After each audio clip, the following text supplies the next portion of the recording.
But what was explained to you? What's your understanding about what we found and what? It's incurable, inoperable. That's what we understand. It's spread to 2 or 3 other parts. Yeah. The lobes and the lining and outside of the lung. Okay. Yep. That's what we've been shown on the PET scan. Okay. Sure. So I won't go through all of that in too much detail. If you wanted to show her the PET scan again, it's up to you. Oh no! If you've seen it before, I don't have to show it again, unless you wanted to look at it again. Do you want it? Is it because it's too close to the heart and spinal cord that they can't be operated on? No. Okay. Good question. Okay. So, obviously, we took a sample of this cancer from the camera. Yeah, and the pathologist had a look on the microscope, and they do some stains to give us a better idea of where we think it's come from. And we have confirmed that this is a cancer that primarily originated from the lung. Okay, you've got to remember, cancer is what your normal cells are, but because of damage to the DNA or the genetic material, either through smoking or getting older, or a combination of all of those, they become abnormal and just grow without a break to tell that you must stop growing. Heard boosters from COVID couldn't have triggered that. No. I think if that was the case, I would be seeing lots and lots of cancer patients all the time, but that hasn't been the case. Okay. And the way the COVID injections work is slightly different from the genetic damage or mutation that I'm talking about with cancer. Okay. And it's a type of cancer called adenocarcinoma. Okay. It just means that we think that the cells that are abnormal and cancerous have originated from the cells that make up the glands in the lung. So the lung has glands that form fluid and things like that to ensure that the lung can expand like a balloon and contract again when you breathe in and out, okay? Just to make it more compliant, okay? And it looks like those cells have become rogue and become cancerous, okay? And we know that it's originated in the lung. And I guess if you've already seen the PET scan, you know that the bulk of the cancer is actually in the middle of the lung on the right. My right here. Your right on that side. And then it looks like it's spread to some of the local lymph nodes. So there's one next to the big airway, the trachea, and one where the trachea sort of divides into 2, called the carina. But we also found that there's a area that looks like cancer in the lining of the right lung, and that might explain why you had that pain initially. And there's also on your scan, there's a hint that there may be a little bit of fluid associated with that, and that's not uncommon, okay? Because the pleura is the lining around the lung. Again, remember, the ribs are fixed, the bones, they're there to protect your organs, but the lung has to expand and contract. So what the role of the pleura is to do is to form a fluid layer so that the lungs can expand and contract smoothly. When there's extra fluid, because it's actually meant to be only a very small amount of fluid to lubricate the lungs, that's increased, often it means that there may be an obstruction, so why the fluid's meant to drain out to other parts, but it's not able to. And that might be because of cancer, might be because of other reasons. But in your case, the PET scan showed a sign that there's a hint of cancer there. Question about the surgery, I guess the difficulty is, not trying to scare you, but it started here in the lungs and it's already traveled elsewhere. Cancer is microscopic disease, okay? You can imagine that there may be, I'm not trying to scare you, but there may be that those little microscopic cancer cells are started to move around in your body. So we do a big surgery to take the lung out and take the lining of the lung out. That's a big surgery. Especially at mum's age, getting to 70. I've had patients who undergo these surgeries. I mean, mum's quite fit otherwise. But even then, you're looking at, months of recovery, right? And by which time, there is a risk that the cancer may pop up elsewhere as well without any treatment. Okay? So often we don't recommend doing big unnecessary operations that may make you a lot worse for you. Okay? Because the other problem is often people after such a big surgery may not be fit enough, may not recover their strength enough for any treatment afterwards as well. So that was a good question. Certainly, I'm not saying it's impossible, but it may make things more tricky for mum and might actually make things worse. Okay. And so because it started in the lungs and traveled to another organ, it is strictly considered metastatic. Okay, and that's why we say this is incurable. Okay, but we now have a lot of good medications to try and control it. Okay, and prevent you from having other symptoms like the pain you had, or if this cancer grew further, it could potentially block the airway because of the location and things like that, and we can try and prevent that. And we will definitely be buying you extra time, okay, but certainly your time will be limited by having a diagnosis. Mum doesn't want to know. That's okay, I'm just explaining but what she wants me to stay behind after she leaves and Yeah. ask these questions. Yeah, we can talk about that, and that's fine. I'm happy to do that, as long as you're happy with this unknown. But yeah, I'll be buying you extra time. But certainly, I do have to tell you that your time will be limited, okay? You know, for instance, if you're going to live to 100 and get the Queen's letter, definitely not happening, okay? I knew that wasn't coming. Okay. The Queen's letter. I've got a nap, Mark. Oh.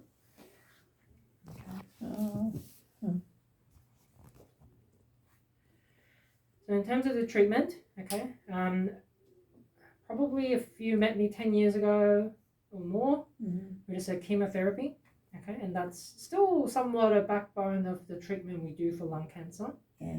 But over the last 10 years, there's been new developments, and we know that lung cancer in particular seem to respond really well to a newer type of treatment called immunotherapy. One of the reasons why I wanted to clarify with your history of Graves' disease, okay, because what immunotherapy is your son, your other sons, your two daughters, myself, we're all probably getting cells that have the potential or the possibility of becoming a cancer. But we think that one of the roles of the immune system is to kill it off before it becomes a lump. Okay.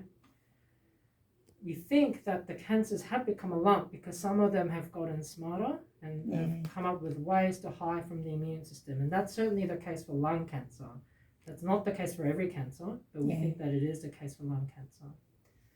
And what these immunotherapy treatments do is to try and activate your immune system, and combined with chemotherapy to try and kill the cancer. And that sometimes helps to immune system to be able to identify these cancer's cells from the proteins and all the debris as it releases, and then activate your immune system so they can find these cancers and fight them off. Okay. Now, one of the side effects, obviously, if you can imagine what we're doing is trying to activate your immune system, is we may make your immune system a little bit more active than it should, and it can attack your normal organs. Okay, so the side effects are mainly around your immune system accidentally attacking the normal parts of the body. Okay. The common side effects for immunotherapy are skin rash. When I say skin rash, it's for most people it's sort of dry, maybe a little bit itchy, like if you've had a dermatitis, like an allergic type reaction, and we can manage that with moisturizers and things like that. Probably in less than 1% of people, you can get a very severe burn-like reaction where the I peels off. I think my friend Colleen was burning with hers. She had breast cancer. Yeah, right, okay. And she says her skin was burning. Yeah, slightly different, but yeah, possibly you can have a reaction like that where your immune system attacks the skin. It's very rare, okay, but you should know about it. Okay. The next common side effect is diarrhea, and that's because the gut, as you can imagine, has a lot of immune cells to protect you from the outside world. So by activating your immune system, it can cause some inflammation of the gut. Okay.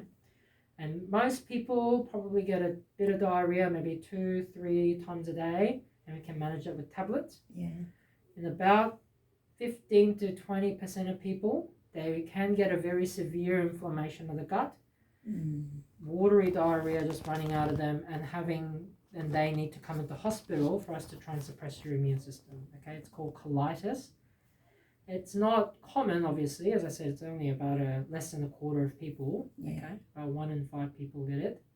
But you should know about it because if it does occur, you must come straight to hospital. Yeah. Okay. The next side effects are actually related to the hormone organ, so the thyroid, and then the organ just under the brain called the pituitary. It's responsible for a lot of the hormones in the body, but primarily what it can cause problems with is called cortisol, which is a stress hormone. For you, the thyroid's not a problem because you don't have that anymore. Yeah. But what we can do is we can check on your blood tests to ensure that that stress hormone level is not affected. Yeah. If it gets affected, it's very rare. I've seen only one case myself. We can replace the hormone. Yeah. Oh, here's Beth. Sorry. So, with these risks, once treatment starts, Mhm. will I get a pamphlet of what to watch for so that she'll need to come? Oh, okay, cool. Yeah. Thank you. Yeah, I'll write some stuff down as well. Okay. Yeah. So the thing I want to let you know is we rarely see people who are symptomatic from having a low stress hormone these days. Used to be a problem early on when we didn't have as much experience with the treatment because we check it regularly with your blood tests. Okay. And what you may notice if you get these, if you get a problem with the stress hormone is you might feel really tired. You might feel easily dizzy or lightheaded when you stand I've up. been dizzy the day this morning Yeah. and last night. You were tired last week too, a couple of times. Yeah. That's probably at the moment more related to the cancer. Cancer can sap your energy a little bit. Okay. Yeah. But feeling make you a bit dizzy, tired. I don't normally do that. Yeah. This morning and last night. Sure. Are you drinking enough? Are you drinking okay? Wait, Yeah. I You wouldn't don't say drink it. water, do you? I do, but not often. Yeah. The other thing is obviously as cancer uses up your energy and things, and you're on some blood pressure tablets. Often people find that their blood pressure's a little bit up and down when they're unwell with cancer. So you just need to be careful and mindful that you drink plenty of water. Yeah, right. What I tell people is get a big bottle, like a litre bottle of water or a jug. Yeah. Fill it up every day and make sure that's empty by the end of the day. Yeah, that jug I've got on the fridge door. Yeah. Okay. I just filled that up last night. So those sort of hormone side effects are slightly less common. And then essentially rarely, so I'm talking like 1% or probably even less than that, less than 1% of people, name an organ in your body and we've caused your immune system to attack it. Okay? Yeah. It can attack your muscles, your joints, the heart, the lungs, the pancreas, kidney, whatever. Most of those we can check with blood tests. And other things you often will know the symptoms. You'll tell us about muscle aches and things, and we do take them seriously and we can investigate them if they occur. Okay. The only problem with immunotherapy side effects is if it occurs, it can be permanent. Okay, so you may have some ongoing issues with side effects. We can help manage them. Okay. But obviously the flip side is it does add extra benefit to your lung cancer treatment. Yeah. Okay.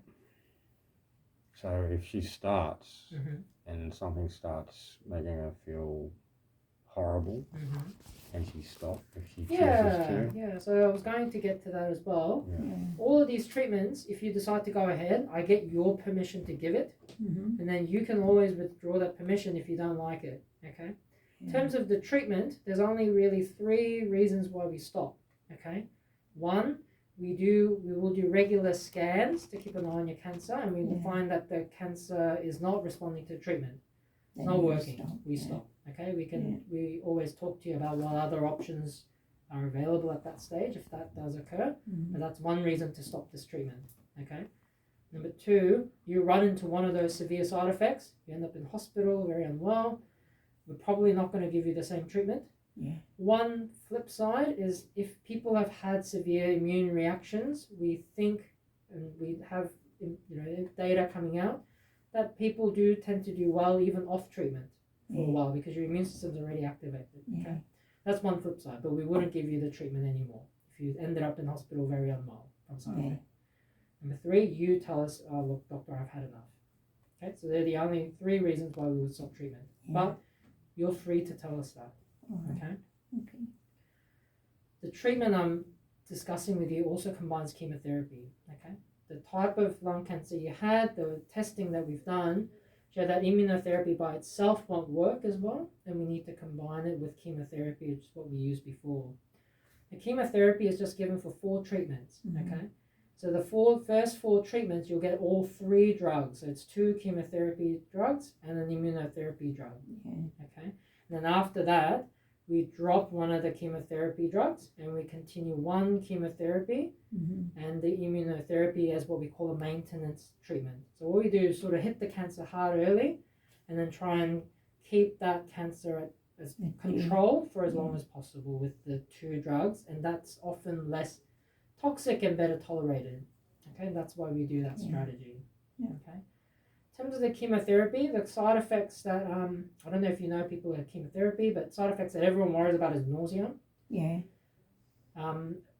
The chemotherapy treatments we use for lung cancer is probably not in the spectrum of chemotherapy is not very nauseating, and we have a lot of good treatments for nausea. So for most people, at worst, they might feel a little bit queasy, and we can control that.